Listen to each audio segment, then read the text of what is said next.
Hello everyone, welcome to the series where I will be teaching you how you can modify Plants vs. Zombies through the use of DLL injections, which is basically the most advanced way to modify Plants vs. Zombies, has a bunch of advantages we're going to get into in a while.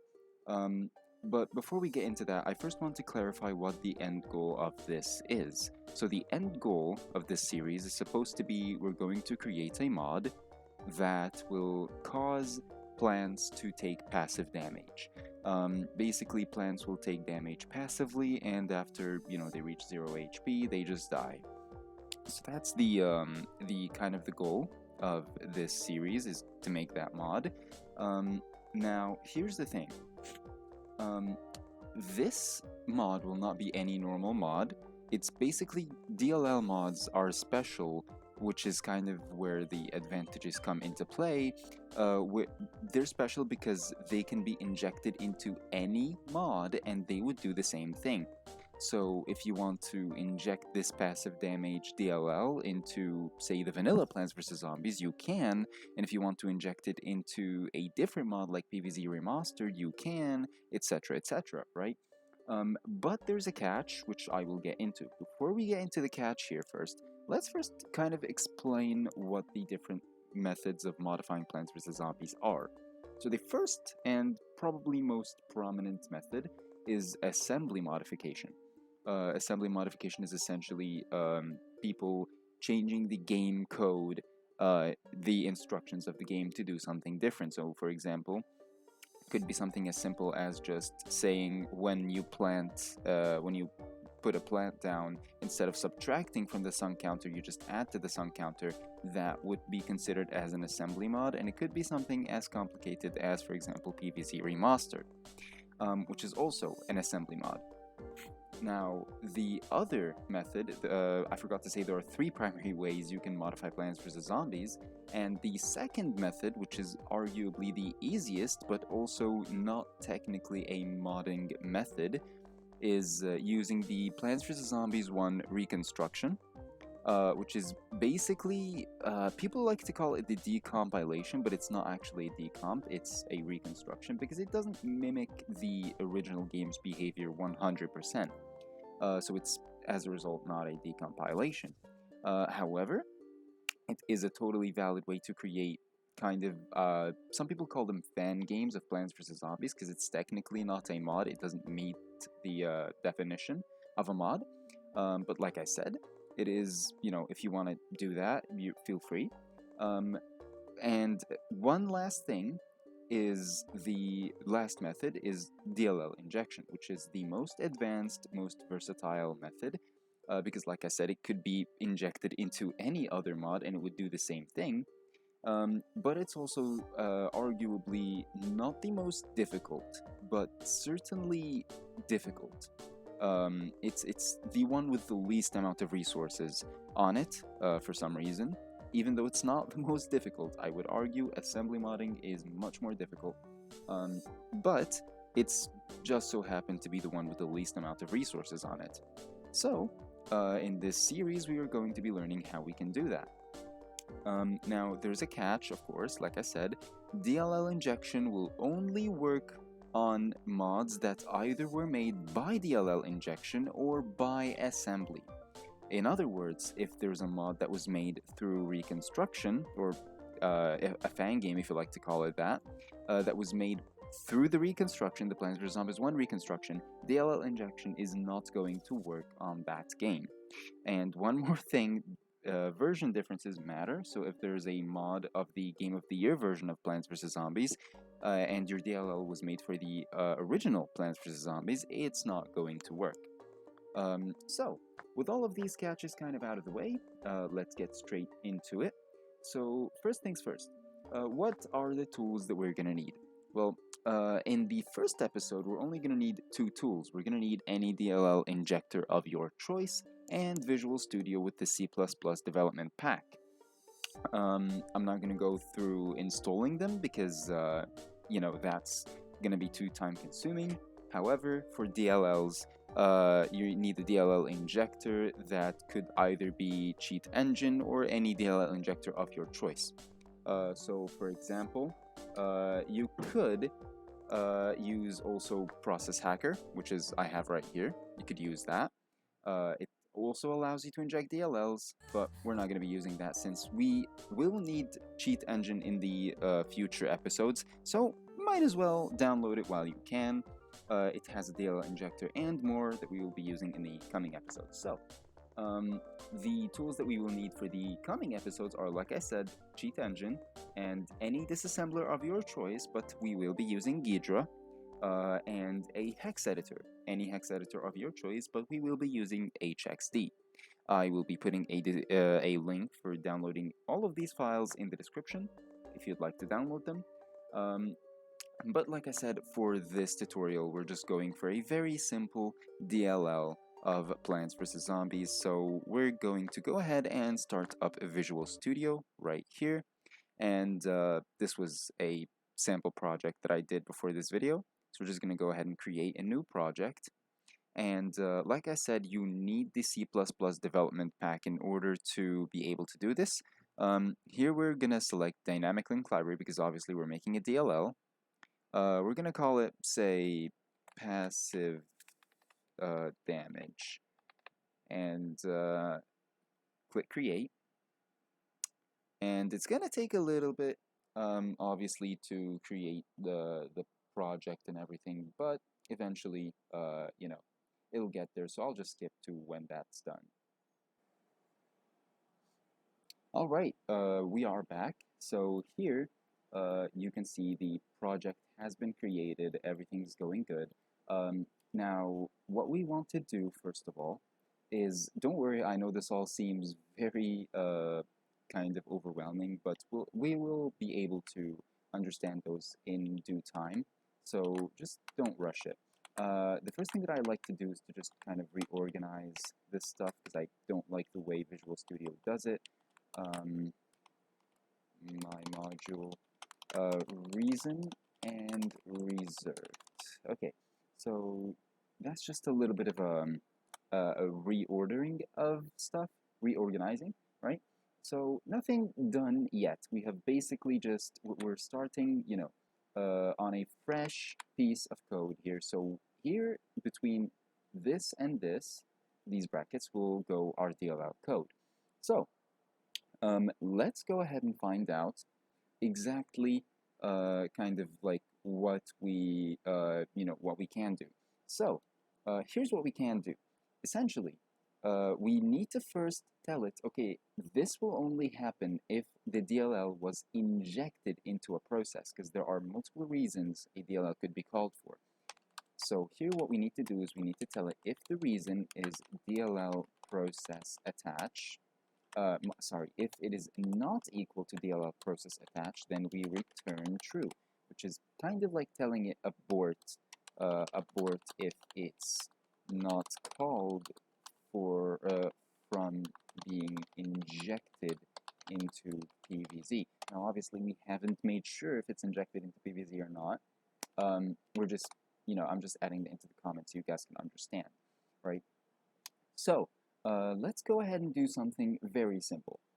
We just want to allocate a console window with the PvZ window so that we can kind of, you know, get some output from it to see what's going on with our mod, etc., right? So, that is very simply done through the use of alloc console. Just like that. And this is literally it. However, we need to not forget that Plants vs. Zombies is an old game. You know, it's almost like, what, 10 years old or something? So it's Visual Studio is going to have new features that are not compatible with Plants vs. Zombies. So how do we revert it to these features, to these old features? Well, first of all, we need to change the architecture from x64 to x86. And once it's done doing that, you also need to change this from debug to release. Now, technically, debug and release were both a thing when Plants vs. Zombies was a thing. It's not an issue of like being old, but debug adds some debug information that's just going to interfere with our compatibility with Plants vs. Zombies. I'm not going to go into too much detail about why that's the case, but just know that you need to do this, and it's like release is not an older version of debug, it's just totally different things, right? Yeah, that's it. So first of all, let's go ahead and build. So we need to build the project. So we're going to go ahead and build solution, or just press Control Shift B, right? And here it's going to tell you that the build has started. We just need to wait for it to finish, and then we will be able to inject our code. So here, let's pull up Cheat Engine, and okay. And what we want to do is we want to inject the DLL into Plants vs. Zombies as soon as Cheat Engine decides that it's time to start. So first things first, of course, we select Plants vs. Zombies, and it's not going to show you that. Okay, and once it's done with that, we're going to go into Memory View and Tools, Inject DLL, or just Control I. Now, for some reason, you can't just press Control I here. Like, you can't do that. I don't know why. But you need to be open in the memory view and then press Control I, and you can do that. So we're just going to look for passive damage. There we go. And then we're going to go into release because we have made it release, and there it is. Our DLL is right there. We're going to hit open. Whether you press yes or no, it doesn't matter here. We're just going to go ahead and do that. And as you can see, there is now a console window within the same process as Plants vs. Zombies. And needless to say, if you close this, it will close. Yep, it will close the entire game. Now, let me go ahead and run the game. There's also another thing you need to realize. You will not have this much stuff in your Plants vs. Zombies folder, right? This is just me because I'm doing a bunch of stuff with Plants vs. Zombies, so yeah. Don't worry if your folder doesn't look like this. It's not necessarily a different version. But I also forgot to say this, we will be using the original version of Plants vs. Zombies. Obviously, you're free to use whichever version you want, because this tutorial will be kind of universal, not just for Plants vs. Zombies, but for any game. You can use this with any game, as long as you understand, and not just like following exactly what I'm doing word for word. Right, so let's go ahead and make a very simple mod. I think I have. There's no way, right? Okay, yeah, it's this one, right? So I just wanted to get into any kind of mini game so that we can get to action quickly. So I'm just gonna do iZombie, right? So let's say we want to make a mod. This is obviously not the target mod, but let's say we want to make a mod that instead of, like I said, taking away sun when we plant stuff, it gives us sun, right? So first things first, what do we want to change? Well, obviously, we need to find a clue, right? And what we want to change is the sun counter, right? So we go ahead and we search for 150. Oh, of course, we restarted the game, so we have to do this. So first scan, okay, all good. Now let's go ahead and do this. And here we have 100, and there it is. Now, just to make sure, I'm going to change this, make it 200, and we do actually get the sun. Right, now, here's the tricky part. We're going to right-click this and find out what accesses this address, right? We could also do what writes to this address. Yeah, actually, let's do what writes to this address. Hit yes, obviously. Now here, it's going to tell you all of the codes that have changed the sun value, right? Now, what does that mean? Here, let's see. When the zombie bites, right, obviously we see nothing because the sun counter has not changed. But when we pick up sun, you will see it has caught a code, and it has only changed sun once, right? Now, if you click it again, it has changed it twice, etc. Right? Now, this is not what we're going for exactly, right? We want the code to that makes, you know, when you plant stuff, that basically changes sun when you plant stuff, right? So let's go ahead and plant this guy, and we're gonna see there's a totally different code that was only called once. So we're gonna click that, and we're gonna click Show Disassembler, right? And here we can see it, right? So you don't need to understand all of this stuff. I mean, obviously, you should understand assembly if you're trying to modify games, but I'm going to try to simplify this as much as possible. When you go full screen on Cheat Engine, this is going to help you because when you hover over something, it tells you what that mnemonic stands for. Right? So here, sub ESI EBX stands for subtract, right? Subtract ESI EBX, right? So clearly what it's saying is subtract what is in EBX from ESI, and then here it says mov ESI into this address. Now what this does is after you subtracted it, move it back into the sun value. So this is the address of sun, right? So what we can do to simply do this, right, is just here change this to add, right? So once we do this, we will see the codes here have changed. The bytes here have kind of changed. And here, when we plant something, we are at 150 suns.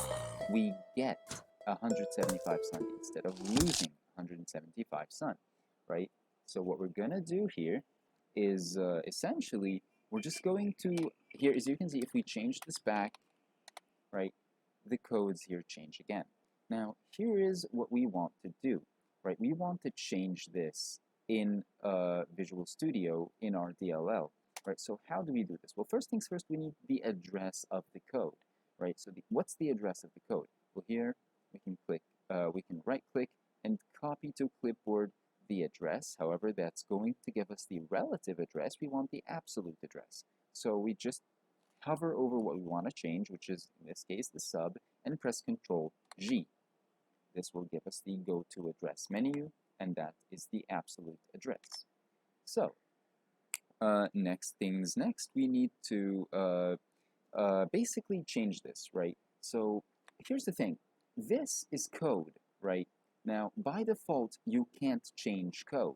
So in order to be able to change code, you need to do something called a virtual protect. Let me increase the size here so that you guys can see better. So what we're going to do is we're going to do virtual protect, right?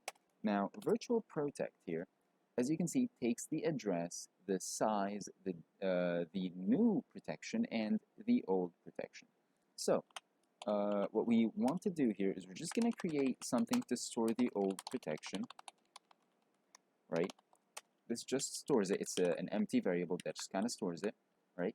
And here we want to give it, hold on, you want to give it the address first. So we need to say, here it says the address is an LP void, so we're going to do LP void, we're going to cast it to an LP void, and then we give it the address. Just like that, right? Now we have given it the address, we want the size. Now, what is the size? The size is essentially how much bytes you want access to. So here, if we go back, we can see that in order to change this, we need to only change 2 bytes, right? Here and here, 2 bytes, right? If we wanted to change this, for every 2 letters or 2 characters you have, that's 1 byte. So if we wanted to change this, we would have to change 1, 2, 3, 4, 5, 6 bytes, right? But here, this is the one we want to change, so we're just going to do 2, right? And then we want the new protection. So what is the new access that you want? Well, I want access read, write, I think it was called, yeah, page read write, my bad.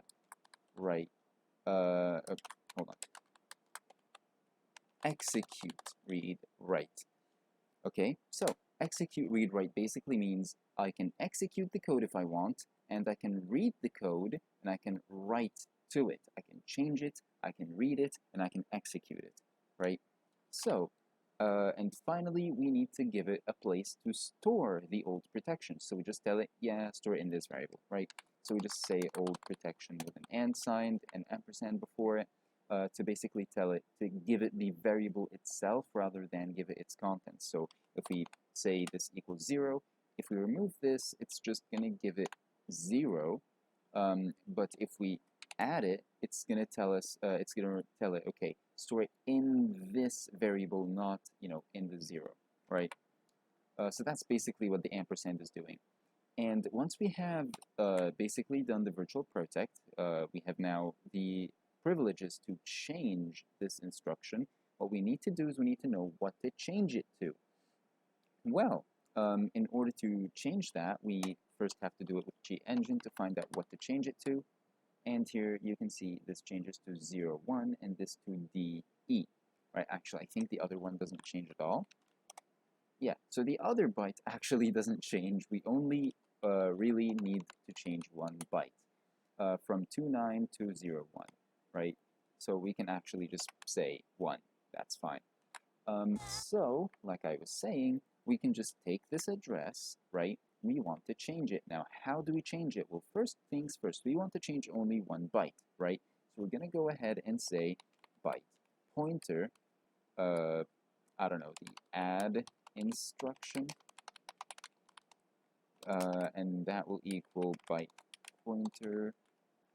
Oh, right. So here we tell it that the add instruction is going to be the byte at this position, right, at this address, right? And what we want to do here is we want to change it to be 0, 1, right? So how do we do that? Basically, we just say asterisk add instruction is equal to 0x01, and that's it. So that's really all you need to do. If we change this back to sub, we see this changes to 29. Now if we build this here, and what happens if we try to inject, right? So let's go ahead and find out. Here, if we inject, you will see it has in fact changed to add without any interference from us. So now you will see here we get some planting, and this works in, like I said, other PvZ mods too. So it doesn't have to be vanilla Plants vs. Zombies. It could be a mod of it. It could be something else. You know, it could be PvZ Remastered. It could be PvZ Reflourished. Oh wait, no, Reflourished is a Plants vs. Zombies 2 mod. My bad. So yeah, you get the point basically. Now, this of course is not going to be the case when we finally release the mod. We're not going to make it so that the person who uses the mod has to go through the hassle of injecting the mod manually. We will learn how to make the injection automatic, so as soon as they open the plantsvszombies.exe, it just injects the mod automatically, but we will get to that in future episodes. So that's it for this episode. I hope you guys have learned something new, and if you find any difficulty in anything I have said, please leave a comment or message me on Discord if you'd like.